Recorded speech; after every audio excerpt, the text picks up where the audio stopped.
প্রিয় দর্শক, আমন্ত্রণ জানাচ্ছি TVN24 এর নিয়মিত আয়োজন টিভি লন্ডন দেখার জন্য। সাথে আছি ডাক্তার সজল আশফাক। দর্শক, আপনারা জানেন যে আমাদের এই অনুষ্ঠানটি নিউ ইয়র্ক থেকে সম্প্রচারিত হচ্ছে এবং স্বাস্থ্য বিষয়ক এই অনুষ্ঠানের প্রতিটি পর্বে আমরা একটি বিষয় নিয়ে কথা বলি এবং সেই সাথে আমাদের সাথে থাকেন বিশেষজ্ঞ চিকিৎসক।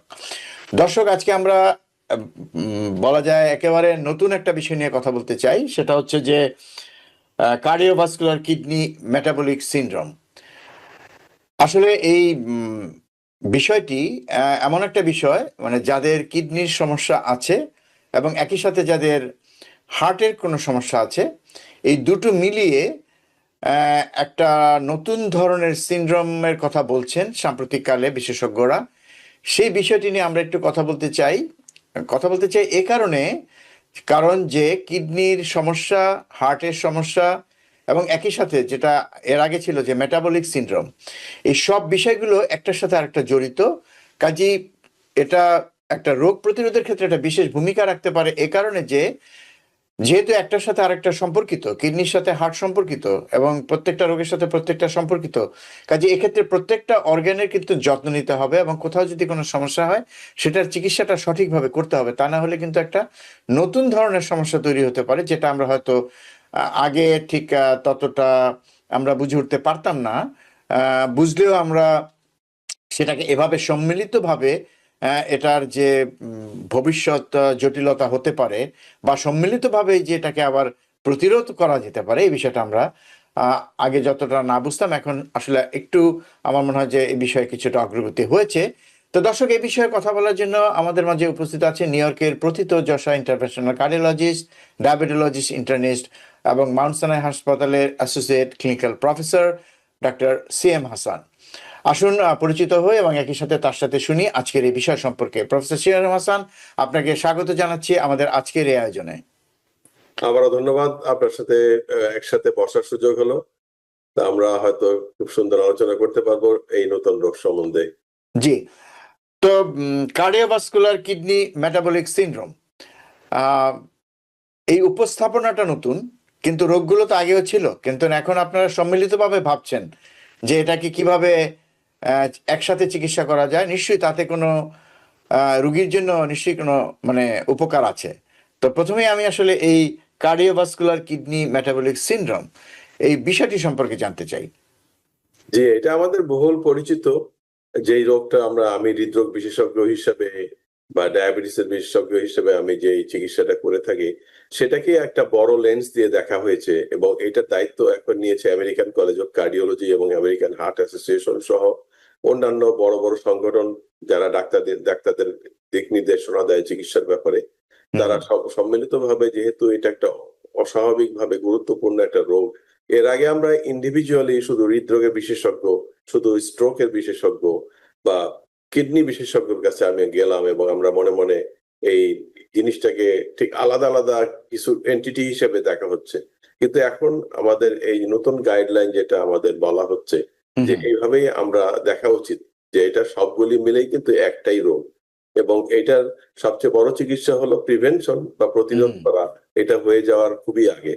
তো এই প্রিভেনশন কথাটা শুরু হবে ইভেন আমাদের যে বয়স্ক ডাক্তারদের বেলার থেকেও, যারা ইউথ আছে, যারা 18 নিচে যাদের বয়স, সেখান থেকেই শুরু হচ্ছে এই এই রোগের প্রতিরোধ বিষয়ক এবং চিকিৎসা বিষয়ক যে আপনার স্ট্র্যাটেজি, যেটা দিক নির্দেশনা। এগুলি আজকাল বিজ্ঞানের উৎকর্ষতার কারণে আমরা অনেক প্রাথমিক পর্যায়ে ওর বিভিন্ন রোগের ডায়াগনোসিস করে ফেলতে পারি। তো একটা নতুন শব্দ এখানে ব্যবহার হয়, সেটা হলো প্রি হার্ট ফেলিওর। আগে যেমন আমরা হার্ট ফেলিওর ABCD বলতাম, এখন প্রি হার্ট ফেলিওর। মোটামুটি যে আপনার হার্ট ফেলিওর বলতে সাধারণত শ্বাসকষ্ট এবং কিছু হৃদরোগের সমস্যার সম্মিলিত ভাবে, যেটা কিন্তু বাংলাদেশিদের ভিতরে ব্যাপক ভাবে বিরাজমান, যার ফলে আমরা অনেক সময় মন খারাপ করি যে আমাদের বাঙালিদের ভিতরে ব্যায়ামের কোনো ইচ্ছা থাকে না, বা সেটার কারণটা কিন্তু প্রধানতম কারণ হলো যে হাঁপিয়ে যাওয়া। এই হাঁপিয়ে যাওয়াটাই কিন্তু হার্ট ফেলিওর বা প্রি হার্ট ফেলিওরের মধ্যে পড়ে যায় একটা পর্যায়ে। তো এটা আমরা আগে হয়তো অনেক সময় বয়সের দোষ বা আর্থ্রাইটিসের দোষ বা অলসতা এগুলি হিসাবেই দেখে দেখে অভ্যস্ত, কিন্তু এর পিছনে যে অনেক বিজ্ঞান লুকিয়ে রয়েছে, যে এটা আমরা রক্ত পরীক্ষার মাধ্যমে ওটাকে প্রাথমিক পর্যায়ে ঠিক করে আমরা 45 বছর বা 65 বছর বয়সের মানুষ দৌড়াতে পারে, এটার ফিজিবিলিটি দেখার সুযোগ করে দিয়েছে এই নতুন গাইডলাইন। যে আমরা অনেক শুরুতেই প্রাথমিক পর্যায়ে শুরু করব চিকিৎসা, এবং মধ্য পর্যায়ে যাদের রোগ নির্ণয় হলো তাদের ব্যাপারেও ক্লিয়ার কাট গাইডলাইন রয়েছে এই এই চিকিৎসার মাধ্যমে। তো এর মধ্যে যে আপনার হৃদরোগেরই শুধুমাত্র চিকিৎসা হবে এছাড়াও আছে ওবেসিটির চিকিৎসা, রাতে স্লিপ অ্যাপনিয়া বা ঘুমাবার যে সমস্যা সেটার চিকিৎসা, ফ্যাটি লিভারের চিকিৎসা, এবং পেটের যে সাইজ বেড়ে যাওয়া, এটা কিন্তু একটা আলাদাভাবে রোগ হিসেবে দেখা হচ্ছে এখানে, সেটার চিকিৎসা করা, এবং পায়ে রক্ত চলাচল বন্ধ হয়ে যাওয়ার কারণে যে আর্টারি সংকুচিত হওয়ার কারণে যে বন্ধ হয়ে যাওয়া, এগুলিকেও একটা ছকের ভিতরে বাধা হয়েছে এই নতুন ডায়াগনোসিস বা সিনড্রোমের ডেফিনেশনের ভিতরে। এবং এর মাধ্যমেই যে আমাদের ভবিষ্যৎ কর্মপন্থা হবে, রোগীর দীর্ঘমেয়াদী চিকিৎসাটা চলবে, এইটার ব্যাপারে একটা প্রেডিকশনের প্যাটার্নও এখানে ঠিক করে দেওয়া হয়েছে যে 10 বছরের মাথায় কোন অবস্থায় যাবে এই রোগী, অথবা যেটা অনেক বেশি অ্যাম্বিশাস বলা যেতে পারে যে 30 বছরের মাথায় রোগীর কি অবস্থা হবে, সেইটাকে মাথায় রেখে এই গাইডলাইন বা দিক নির্দেশনার সৃষ্টি করা হয়েছে। জি, অনেক ধন্যবাদ ডক্টর সিএম হাসান। তো যেটা বুঝলাম যে এটার মূল মানে উদ্দেশ্য হচ্ছে যে রোগ প্রতিরোধ করা, এবং সেক্ষেত্রে শুধু হার্টের রোগ প্রতিরোধী নয়, একই সাথে কিডনি, এবং আপনি যেটা বলছিলেন যে ওবিসিটি, বা যেটাকে আমরা বলি যে মানে মানে আমরা যেটাকে বলি যে ভুঁড়ি হয়ে যাওয়া, মানে আমাদের মিডলাইন ওবিসিটি যেটা। তো এগুলো মিলিয়ে, সবগুলো মিলিয়ে, এবং আপনারা বলতে চাচ্ছেন যে বর্তমান যে কর্মপন্থা তাতে বলা হচ্ছে যে এগুলো একটার সাথে আরেকটা জড়িত, যে কারণে এটা প্রতিরোধ করা যায় আগেই, আগাম একটা ব্যবস্থা নেওয়া সম্ভব। তাহলে ভবিষ্যতে আহ, অনেকগুলো সমস্যা আসলে এড়ানো সম্ভব হবে। এবং আপনি যেটা বলছিলেন যে এটা মূলত যুবকদের মধ্য থেকে শুরু করা উচিত, এবং প্রতিরোধটা সেখান থেকে যদি শুরু করা যায় তাহলে তারা ভবিষ্যতে তারা অনেক ভালো থাকবে। তো এক্ষেত্রে আমার যেটা মনে হচ্ছে যে আপনি যেটা বলছেন যে কার্ডিওভাস্কুলার কিডনি মেটাবলিক সিনড্রোম, তার মানে হচ্ছে যে কিডনি, হার্ট, এবং একই সাথে মেটাবলিক সিনড্রোম বলতে আমরা যেটা জানি যে সেটার কয়েকটা মানে কি বলা যায় যে মানে বৈশিষ্ট্য আছে। হ্যাঁ, যে কোমরের যে মানে মিডলাইন ওবেসিটিটা, ভুঁড়িটা অনেক বেশি থাকবে, কোলেস্টেরলের লেভেলের বিষয় আছে, ইত্যাদি সব বিষয় আছে। তো এক্ষেত্রে আপনারা কি ধরনের ক্রাইটেরিয়া বা কি ধরনের আম, বিষয় এনেছেন, বা এর মধ্যে কি ধরনের গাইডলাইন আছে যা থেকে আপনারা রুগীদেরকে আপনাদের এই যে কার্ডিওভাস্কুলার কিডনি মেটাবলিক সিনড্রোমের আওতায় তারা পড়ছে কিনা, এবং এখানে আপনারা বলেছেন যে এটা গ্রেডিং করা আছে, যে 0 থেকে শুরু হয়েছে। তো সেক্ষেত্রে কিভাবে আপনারা তাদেরকে বাছাই করবেন এবং কি বা ধরনের ব্যবস্থা নেবেন? জি, এই নতুন রোগের বা রোগ সমূহের যে বর্ণনাটা এখানে ঠিক মধ্যামধ্যি অবস্থানে কিন্তু কিডনি রয়েছে। জি। তার মানে কিডনির ডান দিকেও রয়েছে, বাম দিকেও মানে কিডনির ডান দিকে একটা, বাম দিকে আরেক গ্রুপের রোগ, মধ্যখানে কিডনি। তো এখানে কিডনির উপরে ব্যাপকভাবে গুরুত্ব আরোপ করা হয়েছে যে কিডনির মাধ্যমেই আসলে কার্ডিওভাস্কুলার ডিজিজের সৃষ্টি, এবং কিডনির সেই সমস্যার সৃষ্টিটাও ওই দিক থেকে আরেক সাইডে ওভারওয়েট, যেটা আমরা মেটাবলিক সিনড্রোমে যেটা সংজ্ঞা, সেটা হলো প্রি হাইপারটেনশন, মানে অল্প সামান্য হাইপারটেনশন, পেট ওজন বেশি হয়ে যাওয়া বা ওভারওয়েট হয়ে যাওয়া, এবং ট্রাইগ্লিসারাইড লেভেল হাই হয়ে যাওয়া, ওইটা একটা রোগ হিসেবে একসময় ধরা হতো, এবং ওইটাকে হয়তো এন্ডোক্রাইনের আন্ডারে ফেলা হতো, বা ওর সাথে ফ্যাটি লিভার থাকা, এটা এন্ডোক্রাইনের আন্ডারে ছিল। আর এদিকে হার্টের রোগ যেন আলাদা ভাবে, যাতে করে আমরা অধিকাংশই চিকিৎসক, বিশেষ করে বিশেষজ্ঞ পর্যায়ে এবং যারা প্রাইমারি কেয়ার ফিজিশিয়ান, তাদের বেলাও কিন্তু এখানে দৃষ্টি আকর্ষণ করা হচ্ছে যে রিস্ক প্রেডিকশন করা, যে আমরা কোন পর্যায়ে আছি, রোগী কোন পর্যায়ে এসে আমার দরজা দিয়ে ঢুকলো, এবং তার আমার ভবিষ্যৎ ডিরেক্ট দিক নির্দেশনা দেওয়া, 30 বছর মেয়াদি বা 10 বছর মেয়াদি, এই এই ডিরেকশন দেওয়াটাই কিন্তু এই গাইডলাইনের উদ্দেশ্য, যে আমরা কিভাবে এটা চিকিৎসা করব। তো আমরা নতুন ধরনের ওষুধের ব্যবহার সম্বন্ধেও একটা ক্লিয়ার কাট আইডিয়া রয়েছে এই বর্ণনার ভিতরে। যেমন ওজেম্পিক বা ওজন কমাবার যে এই সমস্ত ওষুধ রয়েছে, আমরা মনে করতাম যে ডায়াবেটিস এবং ওজন কমানো, কিন্তু দেখা যাচ্ছে যে এগুলি ওজেম্পিক, ট্রুলিসিটি বা মুনজারো, জেপাউন্ড, উইগোভি, এই জাতীয় ওষুধ, যেটা মোটামুটি আজকাল অধিকাংশ মানুষ বুঝে নিয়েছেন যারা স্বাস্থ্য সচেতন এবং নিজে দীর্ঘজীবী হতে চান, যে এগুলির মাধ্যমে আমরা হৃদরোগের উপকারও পেয়ে থাকি, শুধুমাত্র ডায়াবেটিস না বা ওজন রিডাকশন না, এর মাধ্যমে আমরা কিডনির প্রোটেকশনও পেয়ে থাকি।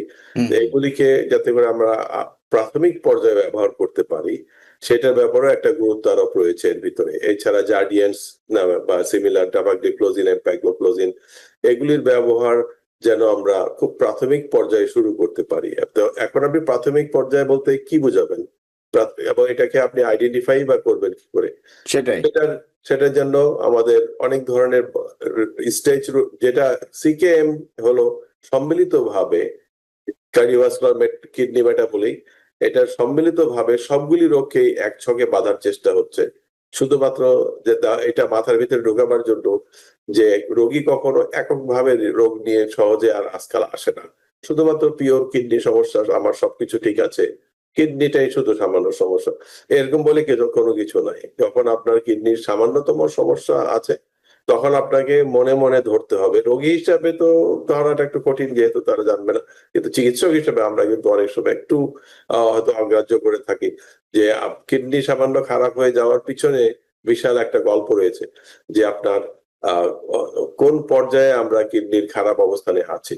যেমন আমরা আগে ক্রিয়াটিনিন ব্যবহার করতাম, এখনো ব্যবহার করি, অথবা জিএফআর এখনো ব্যবহার করি, যে আমরা খারাপ হলে। কিন্তু এর থেকেও আরো প্রাথমিক পর্যায়ে আপনার একটা সংজ্ঞা হতে পারে, সেটা হলো পেশাবের ভিতরে অ্যালবুমিন ক্রিয়াটিনিন যে রেশিওটা রয়েছে, সেই রেশিওটা আমরা একটা সংখ্যার উপরে 30-এর উপরে চলে গেলে সেটাকেই প্রাথমিকতম পর্যায়ে, মানে কিডনি বায়োপসি করার আগে প্রাথমিকতম পর্যায়ে।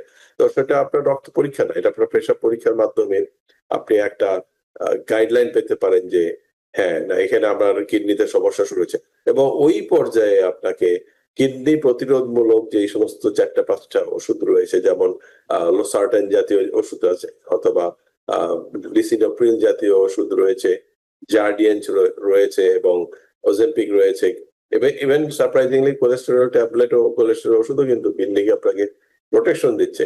আমরা অনেক সময় রোগীদের ভিতরে দেখতে পাই যে রোগী চুজ করে নেন যে না, আমি কোলেস্টেরল ওষুধ আমার মোটামুটি ঠিক হয়ে গেছে, এটা বন্ধ করলাম। কিন্তু এটা বন্ধ করার সাথে সাথে কিন্তু অনেকগুলি দুয়ার খুলে গেল, কিন্তু কিডনি নষ্ট হওয়ার দুয়ার খুললো, এবং আপনার স্ট্রোক, হার্ট অ্যাটাকের সম্ভাবনাটাও বেড়ে গেল। এটা আমাদের হয়তো ডাক্তার হিসাবে একটু বেশি কথা বলতে হবে রোগীদেরকে বোঝাবার জন্য, যেহেতু আমাদের দেশি মানুষের চিকিৎসার জন্য আমরা একটু চিন্তা ভাবনা করি।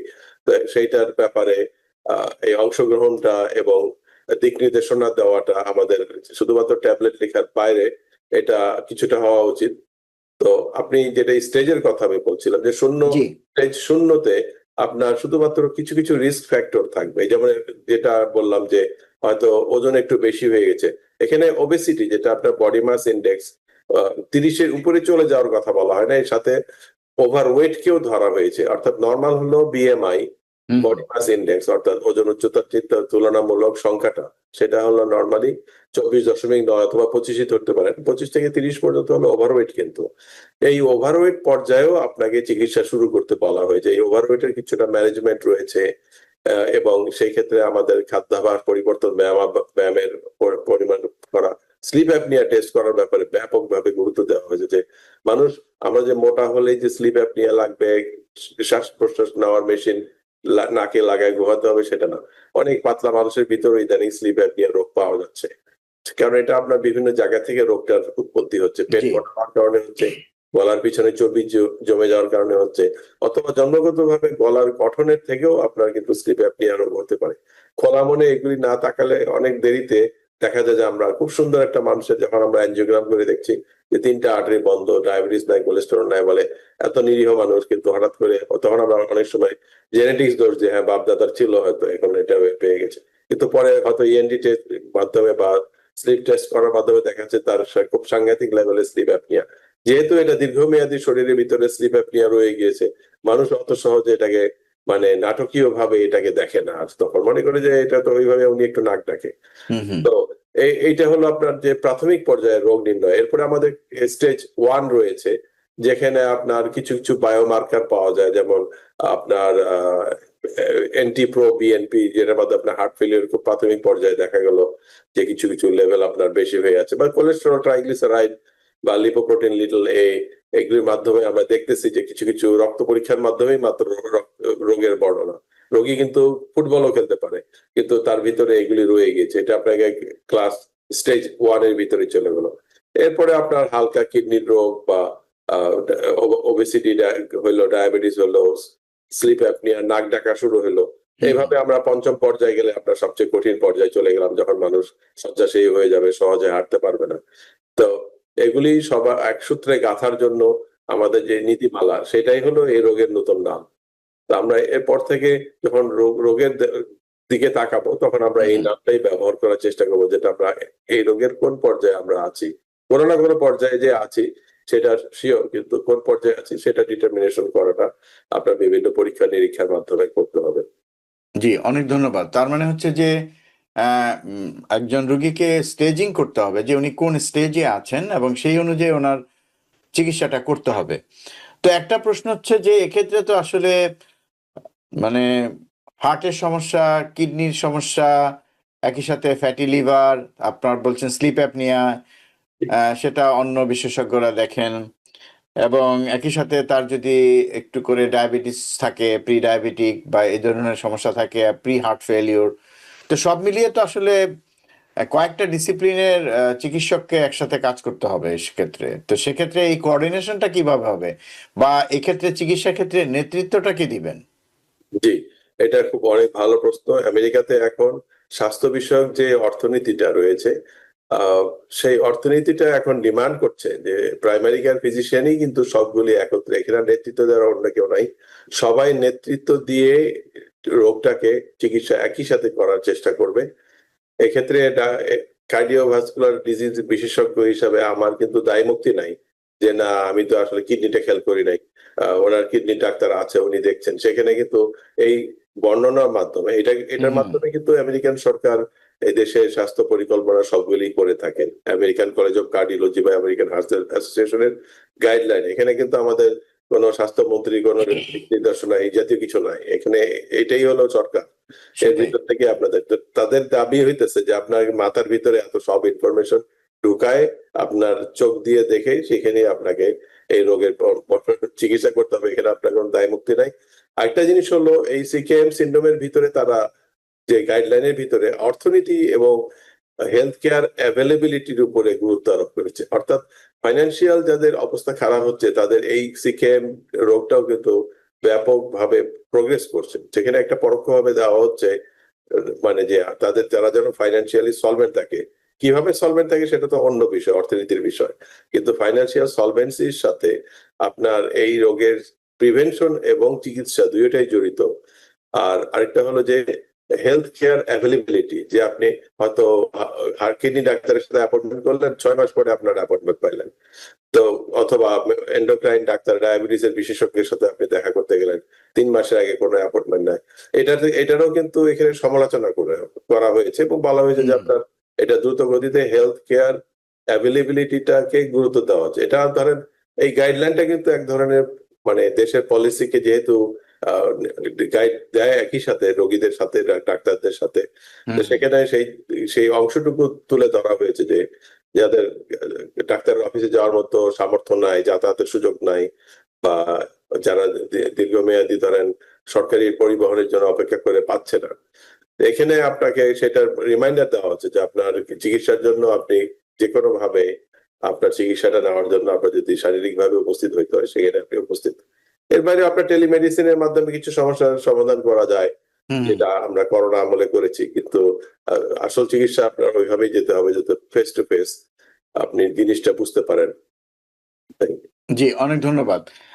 কিন্তু ডাক্তার সিএম হাসান, বাস্তবতা হচ্ছে যে যিনি সচেতন রোগী বা রোগ সম্পর্কে কিছুটা জানেন, তার জন্য হয়তো জিনিসটা সহজ হবে।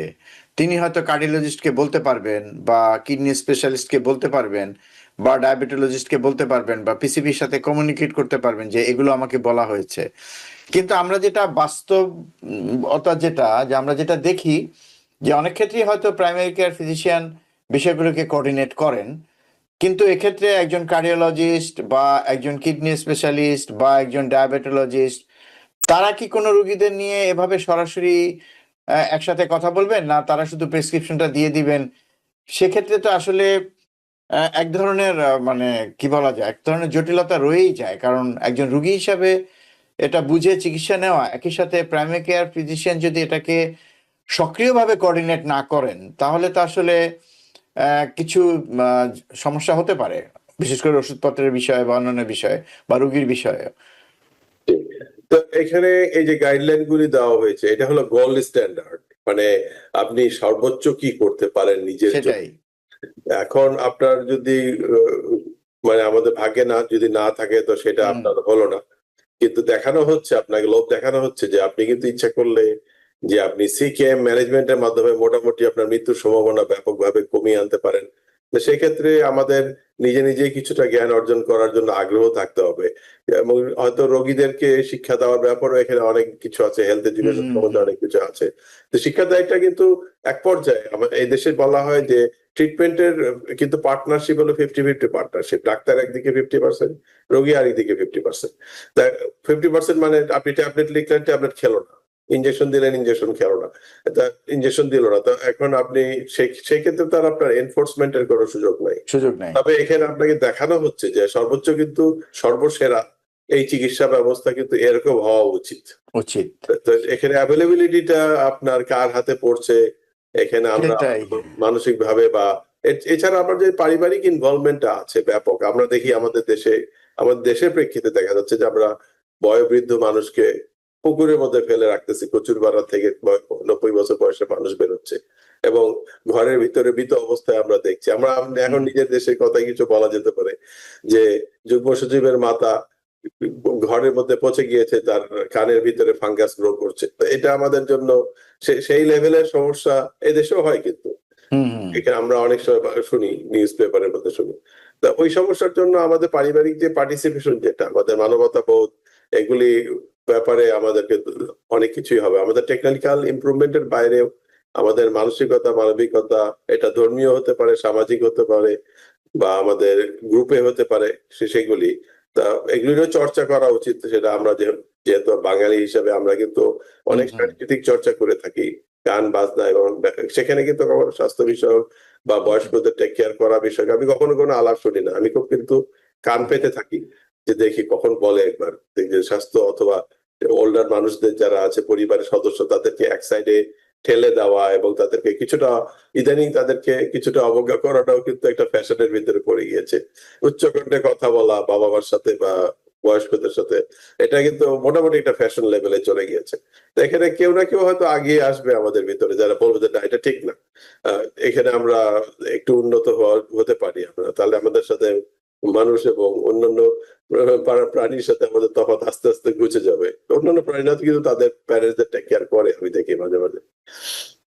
সেটাই, মানে অনেক ধন্যবাদ। মানে উচ্চস্বরে কথা বলে আমরা অনেক সময় বোঝাতে চাই যে আমি অনেক বেশি দায়িত্বশীল, আমার পিতামাতার উপর আমার অনেক বেশি কর্তৃত্ব, এবং আমি অনেক বেশি মানে দায়িত্ব নিচ্ছি, সেই জন্য সেই অধিকার থেকে আমি এরকম ভাবে বলছি, কিন্তু আসলে এটা অনেক সময় পেইনফুল হয়। এটা মানে আহ, আপনার ভালোর জন্যই তো বলছি। হ্যাঁ এটা সেটাই। কিন্তু আমাদের জন্য মানসিক হেলথের জন্য একদমই সুখকর না, কারণ তখন সেটাই। মানুষটা ডিপ্রেশন আসে, এবং এই সিকিএম গাইডলাইনের মধ্যে ডিপ্রেশনের একটা বড় চ্যাপ্টার রয়েছে।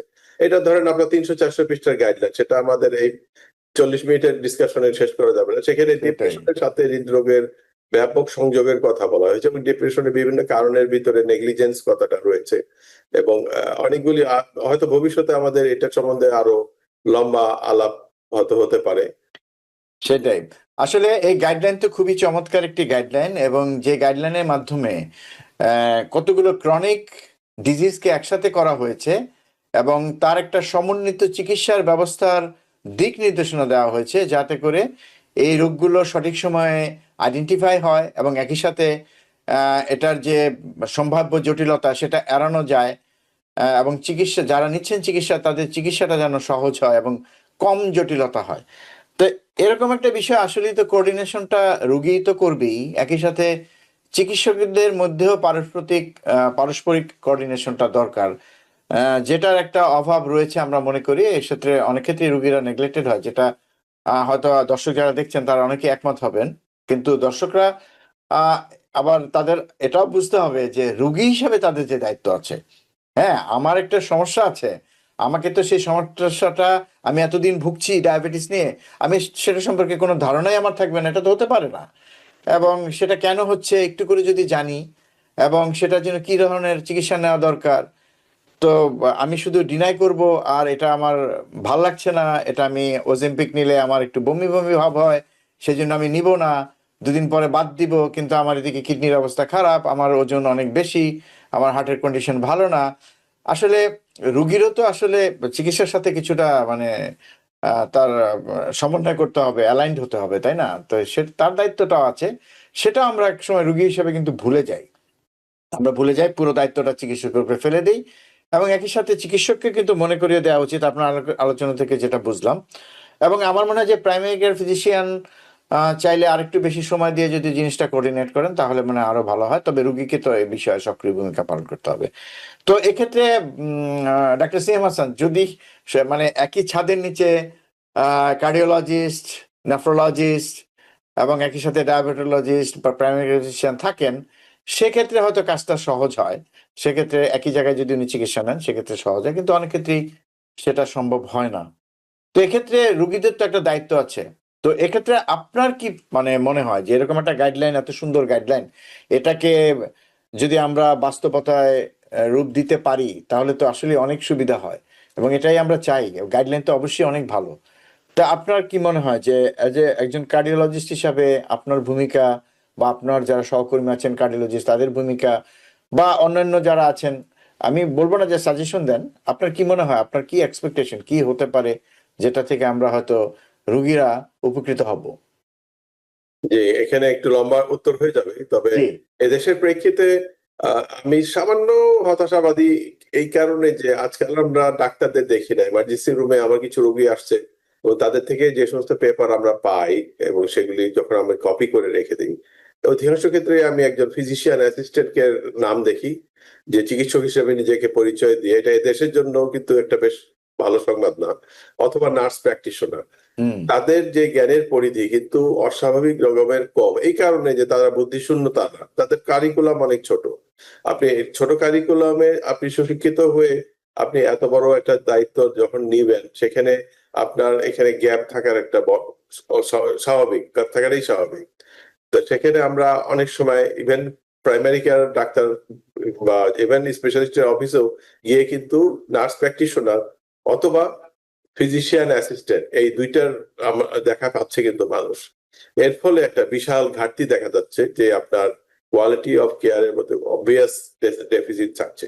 আমি এমনও জানি যে চিকিৎসকের অফিসে গিয়ে বিদেশে গ্রাজুয়েট করে আসা ফরেন মেডিকেল গ্রাজুয়েটরাও চিকিৎসা দিচ্ছেন, এবং একজন চিকিৎসক রয়েছেন কিন্তু তার 6টা রুমে 6জন ফরেন মেডিকেল ডাক্তার চিকিৎসা দিচ্ছেন, এবং তাদের সাথেই প্রথম দেখা শেষ দেখা। এখানে আসল যেই ডাক্তার তার সাথে আর কিন্তু দেখা হলো না রোগীর, এবং তারা কিন্তু যারা ফরেন মেডিকেল ডাক্তার তারা কিন্তু এদেশে লাইসেন্স প্রাপ্ত না, এবং তারা চিকিৎসা দিচ্ছেন। এটা তো বাস্তবতা, এটা আমাকে, এটা আমি দেখছি প্রতিনিয়তই। তো এটার থেকে আপনি যেটা বলছেন, আমরা তো তাহলে অবনতির দিকে আগাচ্ছি না উন্নতির দিকে আগাচ্ছি, সেটা একটা চিন্তা ভাবনা। আপনি যেটা চাচ্ছেন এক ছাদের নিচে যে ইন্টারনাল মেডিসিন এবং কার্ডিওলজি, কিডনি ডাক্তার সবাই একসাথে বসবে, সেটার বদলে আমরা দেখছি যে পিওর ইন্টারনাল মেডিসিনের দেখা পাওয়াটাই এখন মুশকিল হয়ে যাচ্ছে। যেহেতু আপনারা মিডল ম্যান চলে আসছে, ফরেন ডক্টর আসছে, অথবা ফিজিশিয়ান অ্যাসিস্ট্যান্ট অথবা নার্স প্র্যাকটিশনার আসছেন, এই ফাঁকে টেলিমেডিসিনও আছে। মানে রোগীকে এখন অনেকটা আগেই আসতে হবে চিকিৎসা নেওয়ার জন্য। আগে যেমন পিছনে থাকলেও দরদি কণ্ঠে বলতো যে হ্যাঁ কেমন আছেন, বা ওইটার সেই সেই সেই বিলাসিতার সুযোগ এখন আর নাই। এখন যান বাঁচাতে হলে আপনাকে, আমি বলবো যে রোগীদেরকেই অনেকটা কিছু কিছু জ্ঞান আহরণ করে নিতে হবে। আমাদের এই টকশোর মাধ্যমে হয়তো কিছু মানুষ আলোকিত হতে পারে, বা অন্যান্য যারা স্বাস্থ্য বিষয়ক টকশো এটা অথবা স্বাস্থ্য বিষয়ক বই পুস্তক, যেটা আমাদের বাংলা ভাষায় বাঙালিদের জন্য ব্যাপক ঘাটতি রয়েছে, এই ঘাটতি ফিল আপ করার জন্য কারো কোনো আয়োজন নাই। কারণ এটা তো কোনো অর্থনৈতিক বিষয়ে আপনার কোনো কিছু আনবে না, এটা আপনি হয়তো ইতিহাসে নাম করবেন, এর বাইরে তো কিছু নাই এই ধরনের লেখালেখির ব্যাপারে, এবং এগুলির খরচ এবং সময় দেওয়া। তো আর আরেকটা হলো যে ইংরেজি ভাষায় অদক্ষতা, এবং এদেশে ধরেন 20 বছর যারা আছেন তাদের মধ্যে থেকেও কিন্তু সামান্য 2 লাইন ইংরেজি পড়ার বিন্দুমাত্র আগ্রহ বা বুঝ আর কিন্তু সহজে পাওয়া যায় না। তার ফলে হাসপাতাল বা এদেশি ক্লিনিক থেকে কিন্তু অনেক সুন্দর সুন্দর ফ্লায়ার দেওয়া হয়, এই রোগে কি করবেন সেই রোগে কি করবেন। রোগীরা কিন্তু ইভেন সেটা তো দেখবে না, কিন্তু অনেক সময় ওনারা হয়তো ওষুধের নামটাও পড়তে চান না, এবং পরিবারের যারা ব্যস্ত সদস্য আমি তাদেরকেও কিন্তু দোষারোপ করতে চাই না, যে মানুষটা 24 ঘন্টার মধ্যে 16 ঘন্টা উবার চালায়, তার থেকে যদি আপনি আশা করেন যে না, বাবা মাকে ওষুধটা একটু বুঝাই দিও বা ওষুধ খেলো কি খেলো না, সে একটা নাভিশ্বাস অবস্থায় থাকে। এবং এই জন্য আমরা দেখতেছি যে রোগীদেরকেই হয়তো আগে এগিয়ে আসতে হবে, সেটাই হয়তো একমাত্র সমাধান। স্বাস্থ্য বিষয়ক হয়তো কোনো বাংলা স্বাস্থ্য বিষয়ক কোনো যদি টিভি চ্যানেল কেউ বানান, যেখানে শুধুমাত্র স্বাস্থ্য বিষয়ক, ধর্ম বিষয়ক রয়েছে, তাই না, এবং রাজনীতি বিষয়ক তো সর্বদা রয়েছে, বিনোদনে জি। ভরপুর, কিন্তু স্বাস্থ্য বিষয়ক হয়তো স্থায়ী কোনো প্রোগ্রাম করা যেতে পারে, যেখানে আপনার রিপিটেশন হবে, মানুষ দেখতে দেখতে দেখতে এক পর্যায়ে হুম, অনেকটা জেনে যাবে আর কি। আমরা যেমন বিভিন্ন দেশের নায়ক নায়িকাদের বা ক্রিকেট খেলোয়াড়দের নাম কিন্তু কঠিন নাম মুখস্থ রাখতেছে মানুষ, কিন্তু একই ওষুধ 20 বছর খাচ্ছে, ওষুধের নাম বলতে পারতেছে না, কয়বার খাচ্ছে এটা বলতে পারতেছে না। এটা একটা দুঃখজনক। এটা হলো যে আপনার আগ্রহ না থাকার কারণে আমাদের সামাজিক ভাবে আমাদের কালচারালি হয়তো আমরা কিছুটা নৈরাশ্যবাদকে বরণ করে নিয়েছি, যে আমাদের 60 বছর হলে না আর কতদিন ভাই জীবন আছে, আমরা কোনো মতে রিটায়ার করতে পারলে আমরা বাঁচি। আমার কাছে কর্মক্ষম পরিচিত আছে, যে সে কাজ করে বাবা মাকে আহ, ভরণ পোষণ করছেন, এবং চাকরির সুযোগ রয়েছে। বাবার বয়স কত? 52 বছর বয়স, বলে আমার বাবা অনেক বয়স হয়ে গেছে, এবং সেই 52 বছর বয়সের বাবা কিন্তু ছেলের যে উবার চালায় পয়সা আয় করছেন, সেটারও কিন্তু উনি একটু সুযোগ নিচ্ছেন, যে আমি একটু ঘুরে বেড়াচ্ছি, উনি মসজিদে যাচ্ছেন, মানে আমাদের বয়স তো অনেক বেশি তাদের তুলনায়, কিন্তু ওনারা কিন্তু কর্মবিমুখতাকে বরণ করে নিয়েছেন, বেছে নিয়েছেন যে না, আমি এখন রিটায়ার্ড, আমি 52 বছর হয়ে গিয়েছি, আমি এখন রিটায়ার্ড করে গেছি।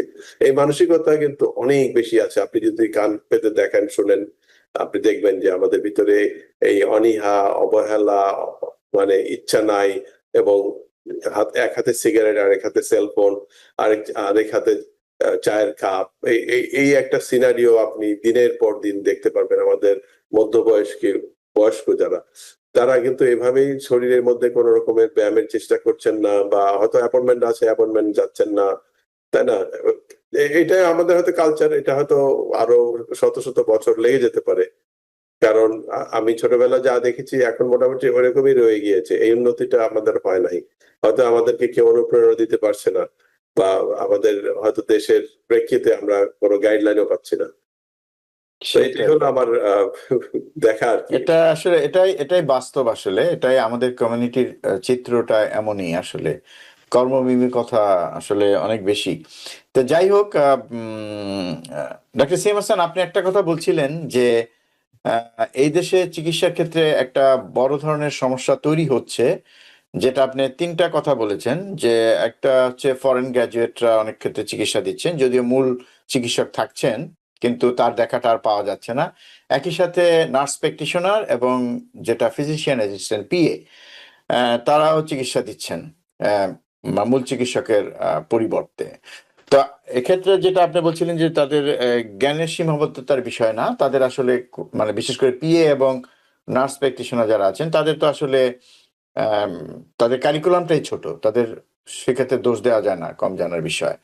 তা আমার প্রশ্ন হচ্ছে যে আমি একজন রোগী হিসাবে যদি কোথাও যেয়ে বুঝতে পারি যে আমি যার কাছে এসছি তিনি এই ব্যক্তি নন, ইনি পিএ অথবা নার্স প্র্যাকটিশনার, সেক্ষেত্রে আমার করণীয় কি? আমি যদি বুঝতে পারি আমি কি করতে পারি? আমি কি তাকে বলতে পারি যে না, আমি চিকিৎসা নিব না আপনার কাছ থেকে, বা আমি মানে এই যে বিষয়টা আমি একটু জানতে চাই। জি, সেক্ষেত্রে আমার মতে রোগীদের বলা উচিত যে আমি প্রধান যে, মানে যার কাছে যার নাম ধরে আমি এখানে এসেছি, আমি তার সাথেই দেখা করতে চাই। হুম, হুম। এটা সে ডাক্তার হিসেবে নিজেকে পরিচয় যাতে দিতে পারে, কিভাবে দিতে পারে। খুব রিসেন্টলি একটা ভার্ডিক্ট হয়েছে সুপ্রিম কোর্ট থেকে, যে ডাক্তার এবং এমডি অথবা ডিও ছাড়া অন্যরা কিন্তু নিজেকে ডাক্তার হিসেবে পরিচয় দিতে পারবে না। কারণ নার্স প্র্যাকটিশনাররা নিজেদেরকে ডাক্তার হিসেবে যখন পরিচয় দেয়, তখন তাদের একটা ডিফেন্স থাকে, যে তারা সাইডে একটা পিএইচডি করে নেয়। আমেরিকাতে কিন্তু পিএইচডি অন্যতম সহজতম একটা, মানে ডিগ্রি লাভের উপায়। তা পিএইচডিরা নিজেদেরকে ডক্টর বলতে পারে as a hmm, hmm. PhD. কিন্তু আমাদের হতভাগা রোগীর কিন্তু সেই ধারণা নাই যে এমডি, পিএইচডি মানে মানে ওই ডক্টর এবং এই ডক্টরের মধ্যে যে পার্থক্য। পার্থক্য, সেটা সে বুঝতে পারছে না। আমি খুব একটা ইন্টারেস্টিং রায় দেখলাম, যে এই ডাক্তার তার সেই ডাক্তারেরও সেই পিএইচডি এর কিন্তু $10,000 ফাইন দিয়েছে এবং তাকে সতর্ক করা হয়েছে এবং বলছে যে গাইডলাইন অনুযায়ী তুমি এটা ডাক্তার শব্দটা ব্যবহার করতে পারবে না। সুতরাং তাদেরকে নিজেকে আত্মপরিচয় দিতে হবে খুব ক্লিয়ার ভাষায় যে আমি ফিজিশিয়ান অ্যাসিস্ট্যান্ট অথবা আমি নার্স প্র্যাকটিশনার অথবা আমি ফরেন মেডিকেল ডাক্তার, এই ডাক্তারের অধীনে কাজ করছি। এইটুকু যদি আপনার রোগীর মনে সন্দেহ লাগে তখন হুম হুম রোগী কিন্তু জিজ্ঞেস করতে পারে আপনি কি আসলে ডাক্তার এই দেশে লাইসেন্স প্রাপ্ত? মানে প্রশ্ন করার এটা একটা সহজ সরল প্রশ্ন হতে পারে যে আপনি হুম কি হুম ফিজিশিয়ান অ্যাসিস্ট্যান্ট? কারণ আমি জটিল রোগে আক্রান্ত, আমার কিডনি অর্ধেক নষ্ট হয়েছে, আমার হার্টে 2টা রিং রয়েছে, আমার বয়স বেড়ে গিয়েছে, অথবা আমি সিগারেটও খাইছি, 30 বছর ধরে সিগারেট খাইছি, এখন আমার ফুসফুসের মধ্যে দাগ পাওয়া গেছে। তো এগুলি এখন কি একজন যে ফিজিশিয়ান অ্যাসিস্ট্যান্ট বা ফরেন আমাদের আহ তার হাতে চিকিৎসা হলে এখানে একটা অবশ্যই একটা খারাপ পরিণতি হবে, যেটা আমি বিশেষজ্ঞ হিসাবে বেশ অনেকই পেয়ে থাকি যে সবচেয়ে জরুরি গাইডলাইন বেসড। এখানে তো আর গোপন কোনো ইনফরমেশন না, কিন্তু গুগল করলেই হুম গাইডলাইন পাওয়া যায়। গাইডলাইনের ভিতরে খুব আপনার যদি 5 মিনিটের ধৈর্য থাকে আপনি কিন্তু ডাক্তার না হয়েও ধরে ফেলতে পারবেন যে ইংরেজি পড়তেই পারছেন শুধুমাত্র। সেখানে দেখবেন যে আপনার যে এই ওষুধের লিস্টটি আর যেখানে ওষুধ বলা হচ্ছে, তাই এখানে আমাদেরকে রোগীদেরকে একটু কৌতূহলী হতে হবে যে না এক্স্যাক্টলি বিধির বিধান অমক বিধান হুম এই হুম সমস্ত মাইনে নিলাম, ডাক্তার দিছে সাদাইয়া বলছে, এই যে এই থেকে কিছুটা বের হয়ে আসতে হবে যে ভাই আপনার আহ, জীবন যদি আপনার ক্ষতিগ্রস্ত হয় তাহলে সেখানে আপনার তো আর, এখানে ভালো মানুষই করার কোনো জায়গা নেই। এখানে আপনার জীবন আপনার সংকটের মধ্যে পড়ে গিয়েছে, আপনাকে এখান থেকে উত্তরণ করতে হলে আপনাকে আগে এগিয়ে আসতে হবে। কেউ পাওয়া যাচ্ছে না এখন, নিজে নিজে দুই একটা জিনিস হয়তো আপনি শিখলেন, জিজ্ঞেস করলেন, আপনার রোগীকে ডাক্তারকে আপনাকে জিজ্ঞেস করতে হবে যে আমার আপনি তাহলে আমাকে পাঠান। তা আপনি যখন বলবেন সেটা তখন আরেকটা আবার পরিণতি আছে, সেটা যে ঠিক আছে আপনি তাহলে ডায়াবেটিসের ডাক্তারের কাছে যান। তা আপনি অ্যাপয়েন্টমেন্ট নিতে গিয়ে দেখলেন আপনার 3 মাস ওয়েটিং টাইম।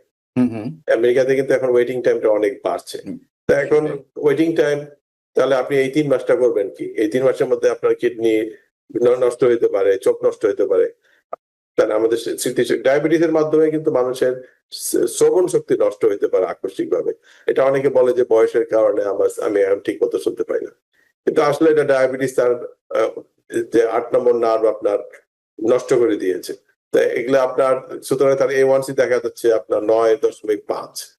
সেক্ষেত্রে আপনার এই গাইডলাইনের মধ্যে বলা হচ্ছে যে 7-এর নিচে রাখতে হবে আপনার A1C। এখন আপনি যেভাবে ছলে বলে কলে কৌশলে আপনি যেভাবে করতে চান, এবং এই জন্য তারা বলছে আর্লি ওজেম্পিক ব্যবহার করেন। শুধুমাত্র ওজন কমাবার ওষুধ না এটা, এটা আপনার ওজেম্পিক এর মাধ্যমে আপনার 50% heart attack, stroke, memory loss যেটা ডিমেনশিয়া, সেটা আপনার হুম কিডনি ফেলিওর, এগুলো আপনার হুম কমানো হচ্ছে 40 থেকে 50% কমানো হচ্ছে। আরেকটা জিনিস বলা হচ্ছে কিছুদিন আগেকার একটা guideline American college of cardiology, সেখানে বলছে যে যাদের উচ্চ রক্তচাপ 130-এর উপরে থাকে তারা ডিমেনশিয়া রোগে আক্রান্ত হন অনেক বেশি। একদা এগুলিকে আলঝাইমারের রোগী হিসাবে চালিয়ে দেওয়া হতো, কিন্তু পরবর্তীতে তারা মগজের মধ্যে যে পরিবর্তন হয় মৃত্যুকালে অ্যাক্সিডেন্টে মৃত্যু করে, সে মধ্যে দেখা যাচ্ছে আলঝাইমারের লেশ মাত্র নাই। এখানে আপনার ব্লাড প্রেশার 130-এর উপরে দীর্ঘমেয়াদী সময় ছিল। আর আমাদের কালচারালি কিন্তু বলেন যে বয়স হয়েছে ব্লাড প্রেশার তো আমার 160-170 থাকে সবসময়, তার মানে উনি দ্রুত গতিতে ওনার স্মৃতিশক্তি কিন্তু নষ্ট হয়ে যাচ্ছে। কিন্তু স্মৃতিশক্তি পরীক্ষাটা কিন্তু অন্যরকম, সেটা আপনার যে সামাজিক ভাবে আপনি একটা প্লিজেন্ট কি আনপ্লিজেন্ট একটা পার্সন সেটা না, কিন্তু আপনি অথবা নিজের বাড়ির ঠিকানা চিনতে পারেন এটা না। এর মধ্যে আপনিও দেখবেন যে আপনার কোনো টেলিফোন নাম্বার আপনি মনে রাখতে পারেন না, আপনি হুম ওষুধ হুম, কয়টা খান সেটা মনে রাখতে পারেন না, আজকে সেটাই কয় তারিখ সেটাও মনে রাখতে পারেন না, তারা কত সালে এই দেশে আসছেন সেটাও মনে রাখতে পারেন না। আমার কাছে অনেক বড় বাংলাদেশের জ্ঞানী উকিল এসেছিলেন, উনি বলছে আমি আমার নিজের নামটাও মনে রাখতে পারতেছি না এই কারণে যে আমি 2-3টা হুম নামে চলতাম, এখন আমি ঠিক শিওর না আমি কোন নামটা আসলে আমার আচ্ছা কিন্তু ওই পাসপোর্টের নামটা দিতে পারে, কিন্তু সেটা উনি পাসপোর্টের নাম উনি স্মরণ করতে পারলেন না। তো এটা কিন্তু হাস্যকর হিসেবে বলার জন্য বলছি না, যে আমাদের একাধারে তার ডায়াবেটিস আছে, ডায়াবেটিসের মাধ্যমে হুম ডিমেনশিয়া কিন্তু অনেক বেশি লেভেলে বেশি হয়। এটা হলো ভাস্কুলার ডিমেনশিয়া বা মাথার ক্ষুদ্রাতি ক্ষুদ্র রক্তনালীগুলি আপনার নষ্ট হয়ে যায় ডায়াবেটিসের মাধ্যমে। সামান্য ব্যায়াম করলে কিন্তু এগুলি আবার খুলে যেতে পারে। এই সামান্য ব্যায়াম করার ব্যাপারে কিন্তু চরম অনীহা। আপনি যদি 10 পাউন্ডের ডাম্বেল কিনেন, এটা মনে মনে হবে যে গোল্ডেন জুয়েলারি কেনার থেকেও কষ্টকর। এখানে আপনার $12 একটা ডাম্বল আপনি ইচ্ছে করলে তখন 8 পাউন্ডের 10 বা $12 আজকে ফার্মাসি এলারও কিন্তু রেখে দিয়েছে, তারা মানবিক আমাদেরকে উদ্দেশ্য করেই রাখছে যে তোমরা অন্তত ডাম্বেলটা একটু হাতে নিয়ে ঘুরাও। দেখতে সিবিএস ফার্মেসি দেখবেন ছোট্ট 2-3টা ডাম্বেল এক কোণা দিয়ে রেখে সেটাই, দিয়েছে তারা। হ্যাঁ। তো সেগুলি কিন্তু আমরা ব্যবহার করি না। মানুষ অবাক হয়ে তাকায় থাকে। আমার 4 বছর পরে রোগী আসে, যাকে 4 বছর আগে বলা হয়েছে যে আপনি সামান্য ডাম্বেল দিয়ে এক্সারসাইজ করেন বা হাতে ঘোরাবার আর্গুমেন্টার ব্যবহার করেন। এই গাইডলাইনের ভিতরে সেগুলি সম্বন্ধেও অনেকটা গুরুত্ব আরোপ করা আছে যে আপনার ফিজিক্যাল ফিটনেস এর প্রতি দিতে হবে। গাইডলাইনের আরেকটা বৈশিষ্ট্য হলো যে ইয়াং জেনারেশনের জন্য, যে 18 বছরের বয়সের নিচে যারা, এবং আমি আরেকটা ডায়াবেটিসের ইনফরমেশন যেটা দেখলাম যে 2 বছর বয়সী বাচ্চাদের ভিতরে এখন টাইপ 2 ডায়াবেটিস দেখা যাচ্ছে এত বেশি পরিমাণে। কারণ এখানে তাদের খাওয়ার মধ্যে শুধু সুইট ছাড়া আর কিছুই নাই, অতিরিক্ত ক্যালোরি আছে। ছোট ছোট বাচ্চারাও কিন্তু আজকাল সেলফোনে অভ্যস্ত হচ্ছে, 2 বছর 3 বছর বাচ্চারা সেলফোনে অভ্যস্ত হয়ে যাচ্ছে এবং তারা সেটা নিয়ে সারাদিন গেম খেলতেছে, যার ফলে তাদের কোনো ফিজিক্যাল অ্যাক্টিভিটি থাকছে না। সেটাই। আর্টিফিশিয়াল সোয়েটেনার সম্বন্ধে আমি শেষ করে দিচ্ছি। আর্টিফিশিয়াল স্প্লেন্ডা সম্বন্ধে ইদানিং যে গাইড আমরা একটা দেখলাম গাইডলাইন, সেখানে বলা আছে যে এটার মাধ্যমে অনেক বেশি পরিমাণে আপনার স্ট্রোক, হার্ট অ্যাটাকের সম্ভাবনা বাড়ছে অন্য মেকানিজমের মাধ্যমে। তো এটা নিয়ে হয়তো পরবর্তী আরেকদিন আপনার সাথে জি জি, সেটাই, মানে এগুলি নিয়ে আমরা আরেকদিন কথা বলবো। তো ডক্টর সিএম হাসান, আপনাকে অনেক ধন্যবাদ আজকে এমন একটা বিষয় নিয়ে কথা বলার জন্য। এবং একই সাথে আমি আরেকটা জিনিস বলবো যে টিবিএন কর্তৃপক্ষের কাছে অনুরোধ রাখবো যে এটা একটা লিগ্যাল বিষয় আছে যে আমি একজন চিকিৎসকের কাছে যখন চিকিৎসা নিতে যাই, তার পরিবর্তে আমাকে যখন একজন পিএ বা নার্স প্র্যাকটিশনার চিকিৎসা দেন বা আমাকে অনেক সময় যদি বাধ্য করা হয়, তো সেক্ষেত্রে আমি কি ব্যবস্থা নিতে পারি সে বিষয়টা আমার মনে হয় যে একটু ভাবা উচিত। আমাদের মনে হয় আমাদেরও সচেতন হওয়া উচিত। আমরা এই বিষয়ে ইন্স্যুরেন্সের সাথে কথা বলতে পারি কিনা বা কোনো লিগ্যাল অথরিটি আছে কিনা যাদের সাথে আমরা কথা বলতে পারি। আমার মনে হয় যে এই বিষয়টা ধীরে ধীরে সামনে আসা উচিত। প্রফেসর সিএম হাসান, আপনাকে অনেক ধন্যবাদ। অনেকগুলো ইম্পর্টেন্ট বিষয় চিকিৎসার বাইরেও, যেগুলি সামাজিক বিষয়, যেগুলো সামনে আসা উচিত এবং আমাদের এই বিষয়ে সচেতন হওয়া উচিত। আপনাকে অনেক ধন্যবাদ এইসব বিষয়গুলোকে সামনে আনার জন্য। আপনি ভালো থাকবেন। ধন্যবাদ আপনাকেও। দর্শক, এতক্ষণ যারা আপনারা আমাদের সাথে ছিলেন, আপনাদেরকে অনেক ধন্যবাদ। আমরা শুধু রোগী নয়, রোগের সাথে আরো অনেক বিষয়ে আমরা কথা বলেছি। আশা করি সব বিষয়ে আমরা একটু সচেতন হব, তাহলেই আমরা এরকম একটা দেশে এসে এত কিছু ব্যবস্থা আছে, উন্নত একটা দেশে যদি আমরা সঠিক চিকিৎসাটা না পাই, সেটা হবে দুঃখজনক। কাজে এক্ষেত্রে আমাদের সচেতন হতে হবে সবার আগে রোগী হিসাবে, এবং আমাদের পরিবার যদি সচেতন হয়, তাহলে আমার মনে হয় যে আমরা সঠিক চিকিৎসাটা পাবো। সবাই ভালো থাকবেন, সুস্থ থাকবেন। আগামীতে আবার দেখা হবে অন্য কোনো বিষয় নিয়ে। আল্লাহ হাফেজ। টিবিএন 24 টেলিভিশন দেখতে আজই কল করুন 7187776556। লগ ইন করুন www.totalcablebd.com। নিউ ইয়র্ক থেকে সম্প্রচারিত টিবিএন 24 টেলিভিশন বিশ্বজুড়ে বাঙালির কণ্ঠস্বর।